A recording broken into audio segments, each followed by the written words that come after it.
is quiet currently on the Western Front, meaning with the Denver Broncos. So Fox Sports decided it would be a great time to drop their most recent 100 2026 top free agency destinations.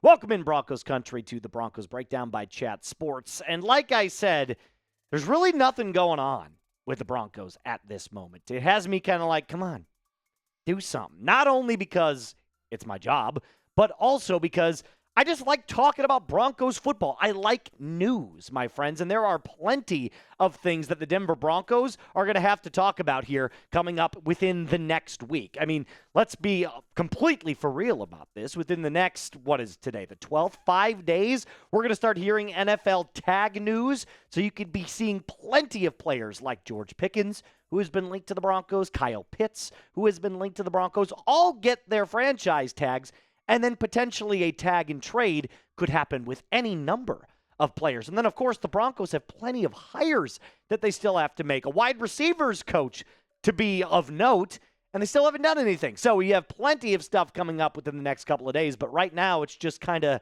hush-hush, if you will. Now, I do want to give a really brief update to our February sub battle.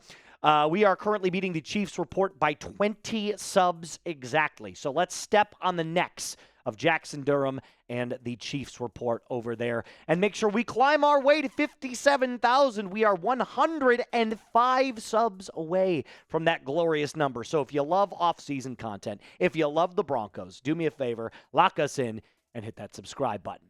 So Fox predicted 3 big-time names for the Denver Broncos in free agency. Now, you'll note 2 of these are guys that were currently on the Broncos or are currently on the Broncos, and 1 is a different one. So J.K. Dobbins, they predict re-signs with the Denver Broncos. Jaquan McMillan, they predict re-signs with the Denver Broncos.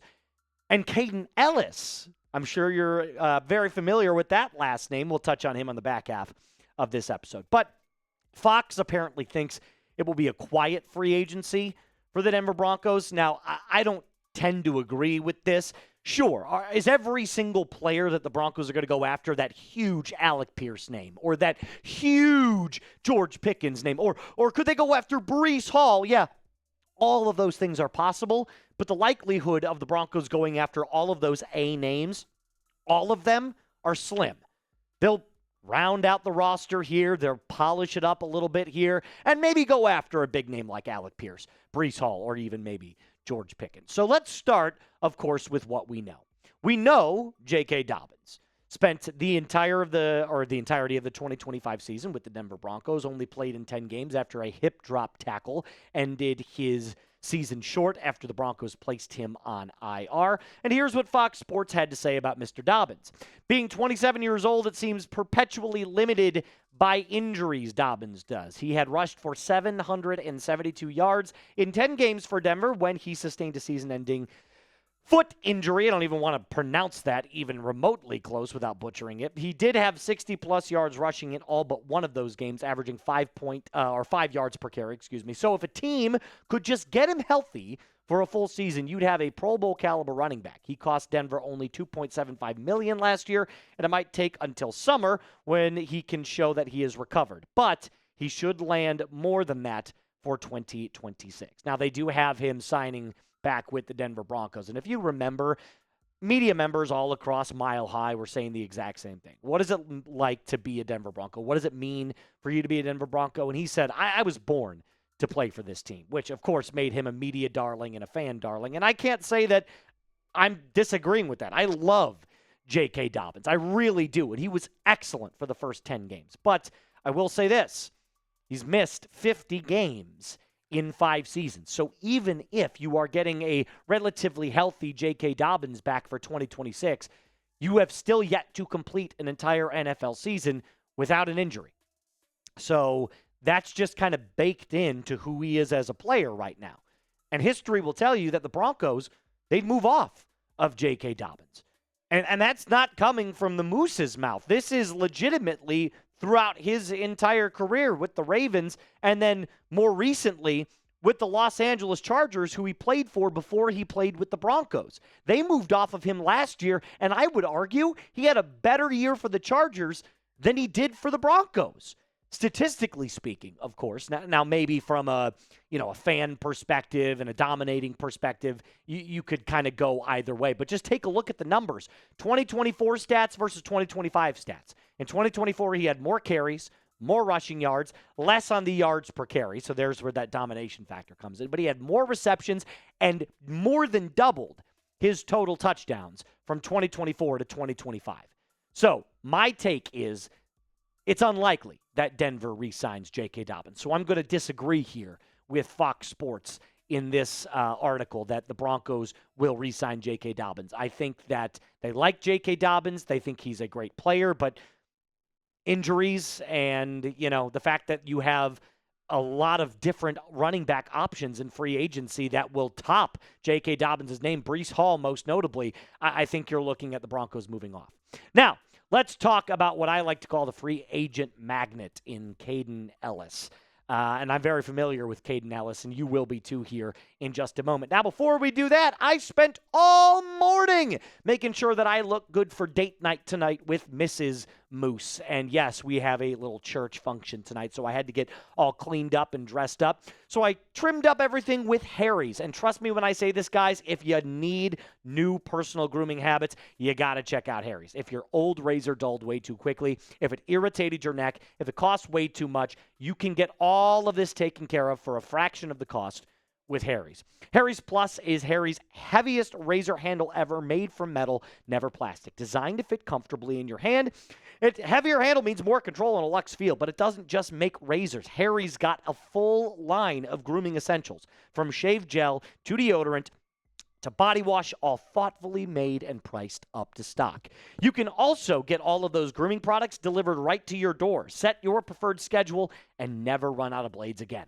For a limited time, our listeners can get the Harry's Plus trial set for only $10 at harrys.com/chat. This set includes the all-new Harry's Plus razor, one refined 5-blade cartridge, a 2-ounce foaming shave gel, and a travel cover to protect your blades on the go. Just head on over to harrys.com/chat to claim this offer, and after you purchase, they're going to say, hey, where'd you hear about us? Please support our show and tell them that Moose from the Broncos Breakdown sent you. All right, so Kaden Elliss, if you're seeing that last name, you're probably very familiar with it because we currently have an Ellis on the Broncos 53, Jonah Elliss, who is just getting into his career, much younger than his brother, Kaden. And surprise, surprise, Kaden Elliss is the brother of Jonah Elliss. Fun fact there, producer Gage.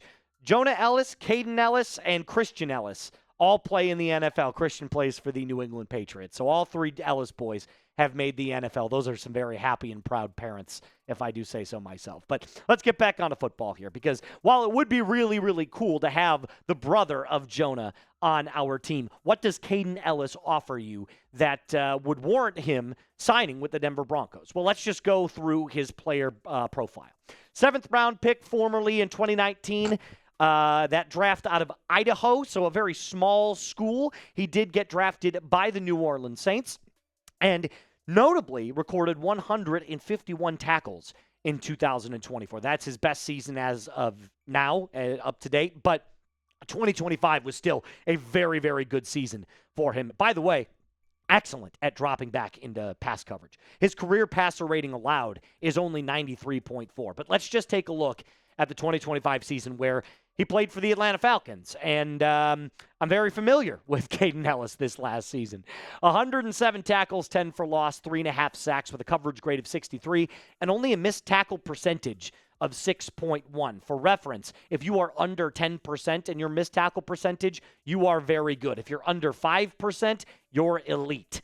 And at 6.1%, he's damn near elite. He is definitely right at that very zenith of his NFL career, that very tippy-top point.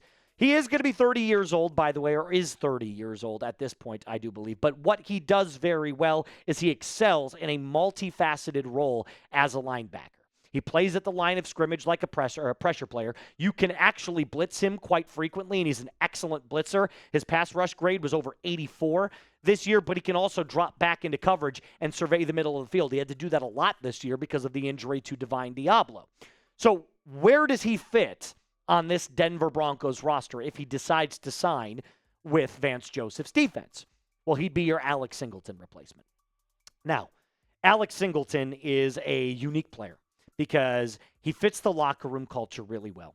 He had a very good 2025 season. He's excellent at stopping the run. You can send him on a blitz. Now, one area that Kaden Elliss absolutely smokes Alex Singleton on is his ability to drop back into pass coverage. Alex Singleton is a liability in that area and that department. But one thing you need to know is that Kaden Elliss, while he does boast that really excellent job of dropping back into coverage, he has a 19.4% pass rush win rate, which is second out of 62 qualifying interior linebackers. This guy is excellent. And yes, he is 30 or going to be 30, but Alex Singleton is 32? So he's got 2 years on Alex Singleton. So I would not be upset at all if the Broncos decided to go after Kaden Elliss. I think that would be a B+ or an A- signing.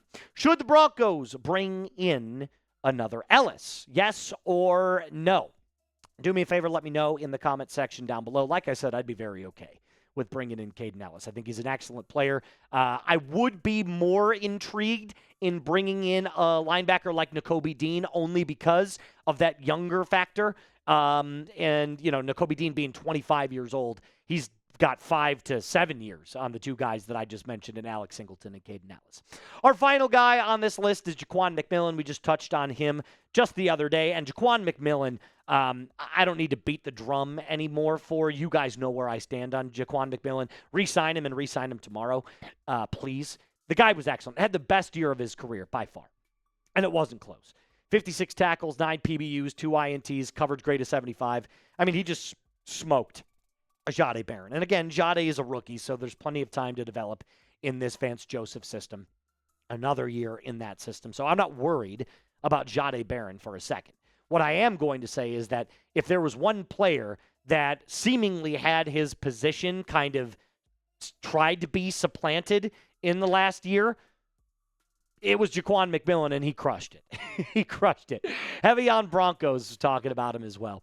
McMillan will be a restricted free agent, which means the Broncos will be able to match offers from any team around McMillan and will have until April 17th to sign the deal, although free agency starts on March 11th. So that gives him a little bit of time to weigh out all his options.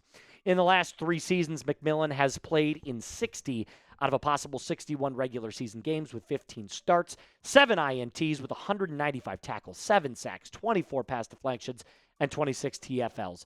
Those are starter numbers, and that's multifaceted right there, my friends. That is an A+ re-signing on Jaquan McMillan. That's a player that can do it all. Drop back in coverage, sticky in coverage, can play at the line of scrimmage, needs to come off on a safety or a corner blitz. Not a safety blitz, but a corner blitz. He can do it all.